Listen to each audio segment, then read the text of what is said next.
Hello, I'm John Hopwood, and this is Ward 13. Before I turn the show over to my friend Matt Connarton, I'd like to read you a letter that the union leader so far has not published. "What is truth?" said jesting Pilate, and would not stay for an answer. Francis Bacon wrote in his essay, Of Truth, I first read at West High School. Several weeks ago, Patrick Arnold admitted to me the reason someone predicted he'd be dropping out of the mayoral race was because, quote, they've got something on me, unquote. Shocked, I turned on my heel and walked out. Arnold's admission has caused confusion among his supporters as we searched for the truth. Can you imagine if Pat had won in 2013? One friend said. I wish that, rather than leave, I'd stayed for an answer. Arnold needs to tell the truth about who they are, what compromised him, and how it impacts the mayoral race.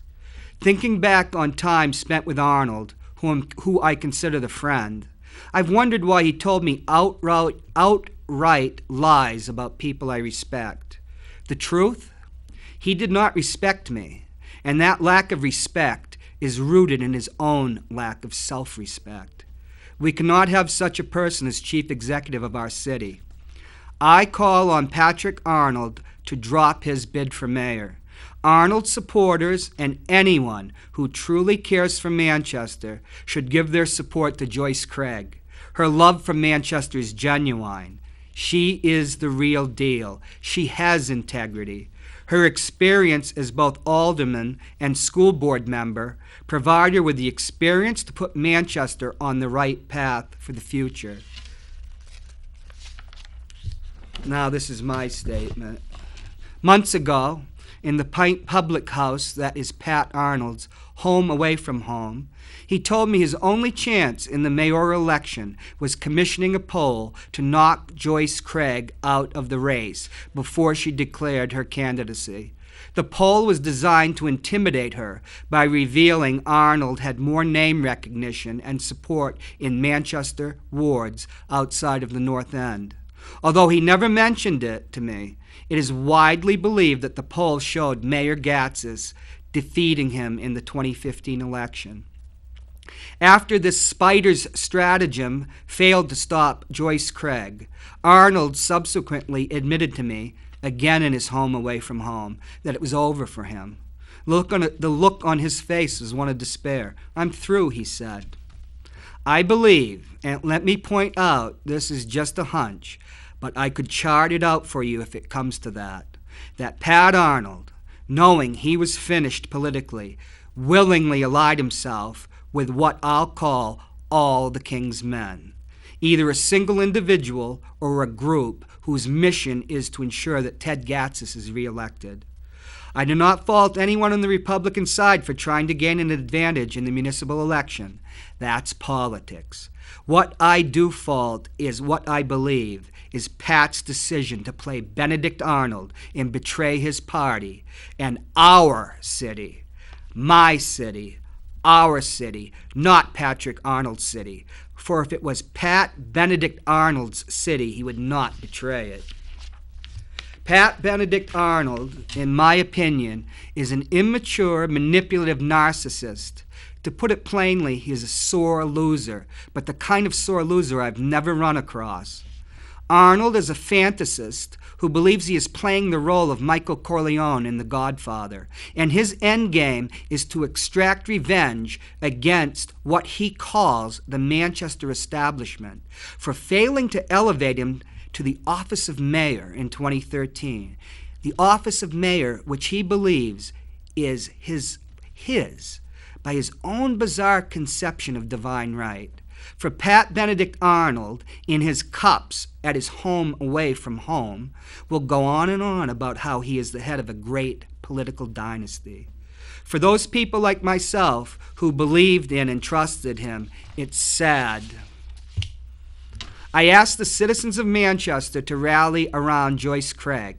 She not only needs us, we need her. And I call on the fence sitters, particularly Democrats on the Board of Aldermen, to take a stand and endorse Joyce Craig. When I joined the Army at the Manchester MEP station, the Military Entrance Processing Station, we were told to put our toes on a line. We were then asked to step forward to take the oath, committing us to the defense of our country and our Constitution. We didn't hesitate. We made our commitment. With the future of our city imperiled by years of Republican mismanagement, it's time for the aldermen to step up and cross that line. Time to step up, be counted.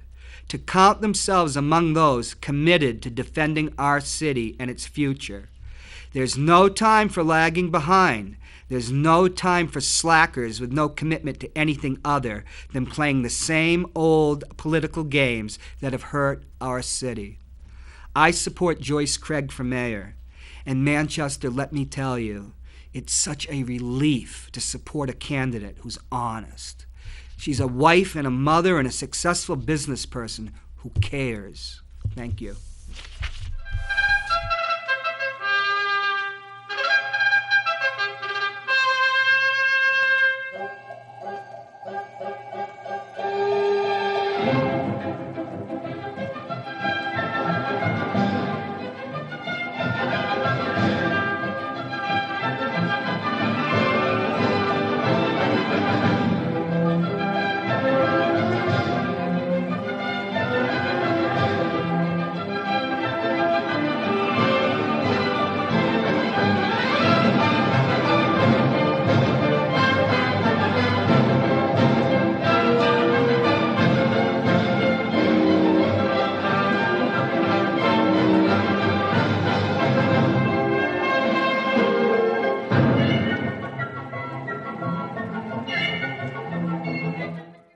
Hey everybody, welcome back to Ward 13 with John Hopwood. As you can see, I'm not John Hopwood, I'm Matt Connarton.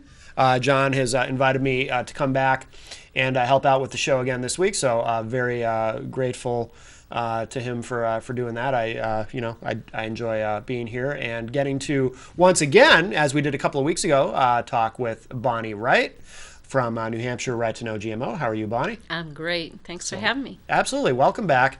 And, I want to, there's of course, we talked last week about the Trans-Pacific Partnership, and we were talking off air a little bit about, this other thing, the DARK Act, which I'd like to ask you more about.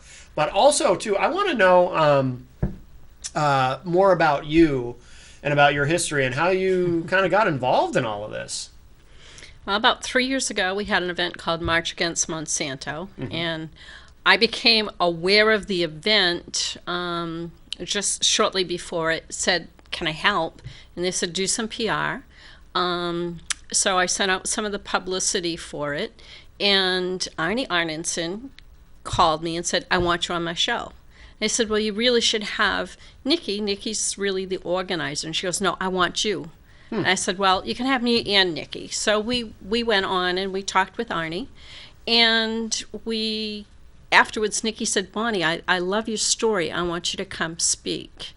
And my story was two parts. It was how I got involved into GMOs initially, and that was because I was sick. I was very sick. Okay. The doctor could not figure out what was wrong. That's always many scary. Tests. Yeah. And doctor saying, I see swelling. I understand. I can see how you're moving. I know you're in pain. I don't know what it is. I've ruled out everything. That's got to be scary and frustrating.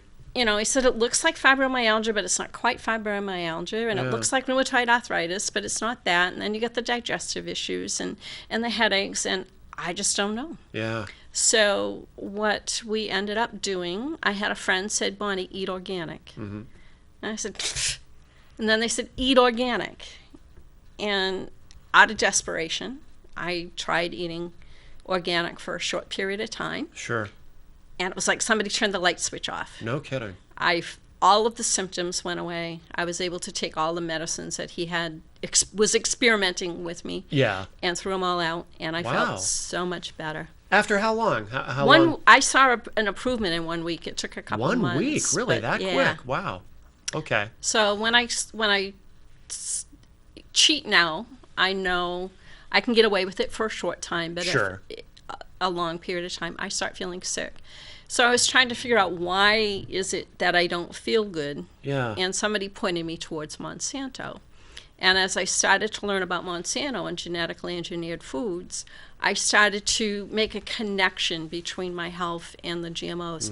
I can't prove it. There's no science study out there that can prove it. Okay. But when, if I eat corn that is genetically engineered, I don't feel good. Right. If I eat corn that is organic, I'm fine. So you can't prove it, but the evidence is My pretty body strong. tells me. Right, I right. don't have a science study that I Right. can give. Yeah. But my body tells me. Do you know, have you communicated with other people online or people Oh, who've there's told you their tons of story? us. Really? Yeah. The biggest thing is digestive issues and allergies. No kidding. But Allergies, that's interesting. Oh, allergies for sure. No kidding. Yeah. Because I do know with allergies, and a lot of people don't realize this, that you can, you can be allergic to something and then eventually stop being allergic to it. And it works in reverse too. Sometimes someone will have an allergic reaction to something, because I know people who this has happened to, and they'll say, I've never been allergic to this food before. Why is this happening now? Well, if it's corn or soy, Yeah. they need to, or connected to corn or soy, like those are primary ingredients, then they need to take a look at that. That's interesting. Okay. We have people who are very allergic to something like corn. They eliminate it totally, and then under doctor supervision, don't do it without, but they Sure. start eating the corn again on their own. If it's organic, they don't have a problem. Okay. As soon as they eat the genetically engineered corn or soy or whatever, then they run into problems. How difficult is it to make that transition, just practically speaking? Because sometimes I'll hear people say, yeah, you should eat organic, and there's a lot of that's out there in the media now, really encouraging people to eat organic and whatnot, and people who might watch a show like this and are hearing that message, but they don't know. So where do I go to get organic food? Do I just go to the supermarket? Are there places I can get it cheaper? Because sometimes, depending on where you go, it's a little bit expensive. What do you suggest? There is a number of different places. You can go to a local farmer's market, and I love the farmer's markets. Yeah. You talk with the farmers. You get to know them. You ask them what their growing practices are. And again, with the GMO concern, I'm not sure if it's the process or the chemicals. My suspicion is, based on some studies that have been done, it's probably a combination of the two. Yeah. One of the most genetically engineered foods are created to be resistant to heavy applications of herbicides. The primary one is glyphosate or Roundup, which was just proven in April, determined by the IARC, International Agency for Research on Cancer, part of the World Health Organization, just upgraded Roundup to probably carcinogenic in humans. So there's a concern about that herbicide, and most of our genetically engineered foods are created for that. Okay. What is Roundup again? I hear that term a lot, but I'm not sure exactly what it is. It's a chemical herbicide. They spray it on the genetically engineered crops that are created in a lab to resist it. The herbicide itself, that's Roundup. Okay. That's the brand, Monsanto's brand name. Gotcha. Okay. Yeah. I see. Okay. And there are other companies besides Monsanto that use Roundup. Yeah. That's now a generic herbicide that's used by others. Okay. Now, with New Hampshire Right to Know GMO, this is essentially, you are one of the founders of the organization? Yeah. Okay. So it started with you. And then what is your... Well, after that March Against Monsanto, at that March Against Monsanto, we had then Representative Maureen Mann talking about, we did a rally, and she talked about a bill that she had introduced to require mandatory labeling of genetically engineered foods here in New Hampshire. Okay. There's no grassroots group to support it, so some of us got together and said, we need something to help support this bill. Right. And so several of us got together. People come in and out, but I'm the one that's been the glue. Yeah. And we try and educate any way we can. Educate, we go to, make presentations in public libraries and anywhere we can get invited to talk. So educating the general public, hopefully educating along the way some of the reps. Sure. And building enough support so that we can reintroduce a bill to require mandatory labeling here. How many times has that bill been introduced? I've lost track of how many times Really? it has been introduced in New Hampshire since about 2000. Oh, wow. Okay. Years on, years off. Yeah.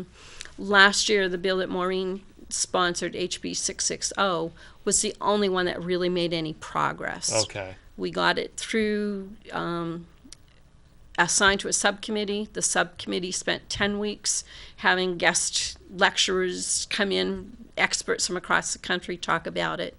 The subcommittee voted that it was a good bill with the amended version, and so it went to the full committee. The full committee, we had a rep from New Hampshire who actually said, I know what my people think they want, but I'm going to vote the way they should want.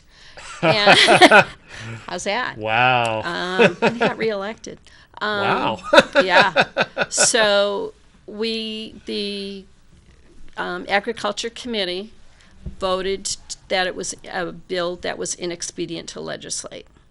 So when it went to the full House, our first process was overturn that ITL, and we lost that ITL overturned by 23.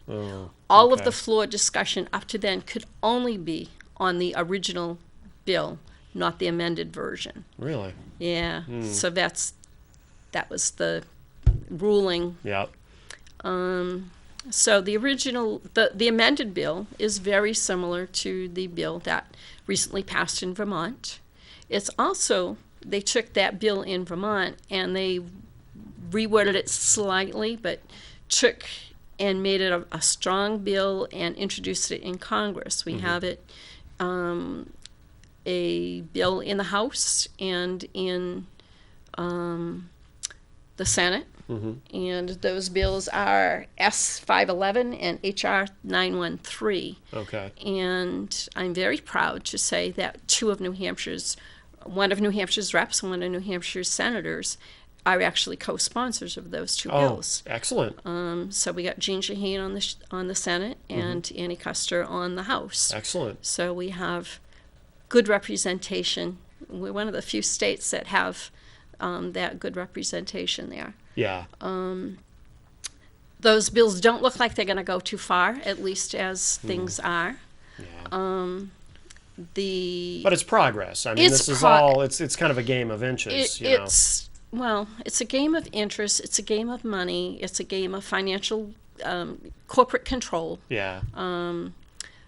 We had several over the years. 4 states have done, since 2013, 4 states have done ballot initiatives, starting in California with Prop 37 in 2013.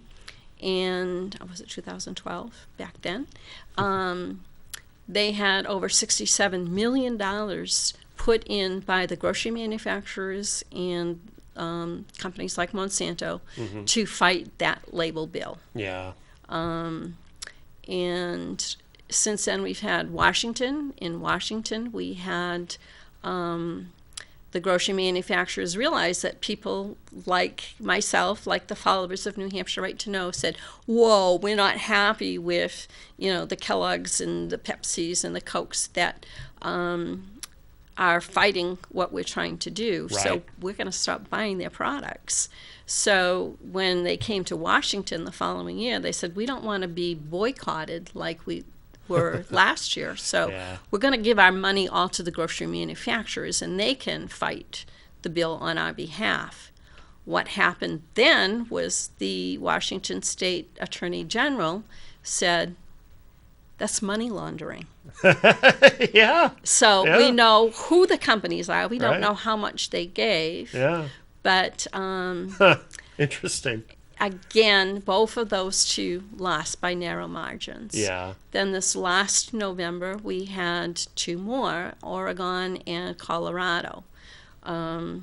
We were told, the leaders of the movement were told up front by the people who are helping our end of it, because we have to have finances too, that we could only do one ballot initiative. And so the money went to Oregon. Okay. Colorado did not get the financial support that they needed.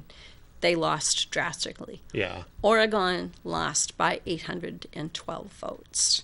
So they did a recount, and then things were going weird with the recount. Oh, so really? they did not. So we have not yet passed a ballot initiative. They're extremely expensive. Yeah. The opposition has put in over $100 million to fight those four bills. Yeah. That's just those four. Now, when we had a bill here in New Hampshire, we had full-page ads being run to fight the bill. We had breakfasts for the lobbyists the day of the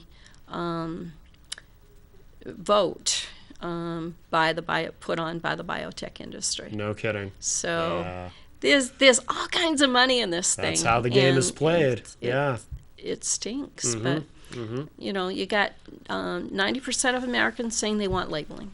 You got 92% of Democrats, 89% of Republicans saying they want our food labeled. Right. But we can't get Congress to do. Yeah. And right now, they're trying to stop us. In the two bills I mentioned, S-511 and H.R. 913, were introduced, I believe, in February, and I believe it was in March. Representative Pompeo from Kansas reintroduced a bill, because he had it the year before, and that is called H.R. 1599. Oh, that's this, the Dark Act. The Dark Act. We call it the Dark Act because it will deny Americans the right to know, D-A-R-K. Yeah. That bill, in a nutshell, is to tell, it will preempt state rights. We will not be allowed to have our own labeling bill. And we can talk about that in a moment. But it will make it very difficult for the FDA to have a labeling bill, and puts in very tight restrictions so they can't label everything that we feel should be labeled. Right. And it also encourages the FDA to define natural, and they want to call GMOs natural. Yes. So, wow. It's terrible. It's interesting, the idea of a law to prevent people from knowing something. It seems so counterintuitive, the idea of saying that this is information that we're not only going to force anyone to disclose, but we're going to make sure that you don't. It's bizarre. It's creepy. I don't get it. So I think the Dark Act is a good thing to call it. Yeah. Yeah. And speaking of calling, what we're asking people to do, we expect that this will be coming through the committee possibly sometime this month. That was the last I heard on that, which has been a couple of weeks since I've heard that, but they were thinking maybe middle to end of June. Yeah. So we've been dealing with the TPP, which will hurt labeling. Now we have to start putting pressure on Congress to block the Dark Act. Right. And I'm not sure we can get Kelly Ayotte or Frank Ginter to support the mandatory labeling bills, but at least to tell them that we won't accept their supporting the Dark Act. Right, absolutely. And I know we're almost out of time, but that was fast. Yeah, it goes quick. But of course, NHRightToKnowGMO.org is your website. Yep. And obviously there's information on there about what we've talked about today. And what about in terms of the TPP?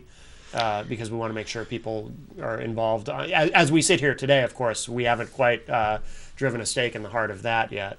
Well, we're recording on Thursday. On Friday, when this will be airing, the House will be voting on it. Yeah. And we hope people have been calling. We just got word, I think it was yesterday, or the day before, that, excuse me, Annie Custer has come out saying she will not vote for the fast track for the Dark Act, Okay. for the TPP. The TPP, yeah. We haven't heard anything from Frank Ginta. I suspect he's probably going to vote for the fast track. Yeah, I mean, definitely, the energy with the Republicans in Washington is to get this done. But we're seeing that a lot of the Republicans are getting resistant to it. So it's going to be so close. There may be hope. So we're hoping people are calling on that. We're hoping people will start calling, writing, tweeting, emailing about the Dark Act. Yeah. And we know that there's not a companion bill in the Senate yet. So it's just, and since Annie is supporting, I spoke personally with Annie, and she's fine with the Dark Act. She will not support that at all. Okay, good. But the pressure is on Frank Ginta. Right. He's got a lot of pressure on him these days. But that's another story for another show. Yeah. Well, Bonnie, this has been great. Bonnie Wright from New Hampshire Right to Know GMO. And of course, if people are on Facebook, we have a very strong Facebook page. Yeah. I assume you're always looking for more people to get involved and more volunteers and so forth. You want to get involved, let me know. Yeah, absolutely. Fantastic. We'll keep fighting the good fight. We appreciate it. Thank you. Absolutely. And we're about out of time, so thank you again for watching. And, of course, John Hopwood, thank you again for inviting me to come in today and help with the show. Always appreciate it. And, by the way, if you want to watch this on demand, either this edition or the last time Bonnie was on a couple of weeks ago, we do have an archive online. If you go to ipmnation.com, you can click either the Vimeo or the YouTube link, and it'll take you to our channel on there. And because we archive everything that we do online for you. So I know a lot of people watch this stuff on demand if they can't see it live or so forth. So, Bonnie, thank you again. Well, info at nhrighttonowgmo.org. If you got questions, want to get involved, or there's places to say I want to help on the website. Excellent. Thank you again so much. Thank you. And thank you, everybody. And we'll talk at y'all later.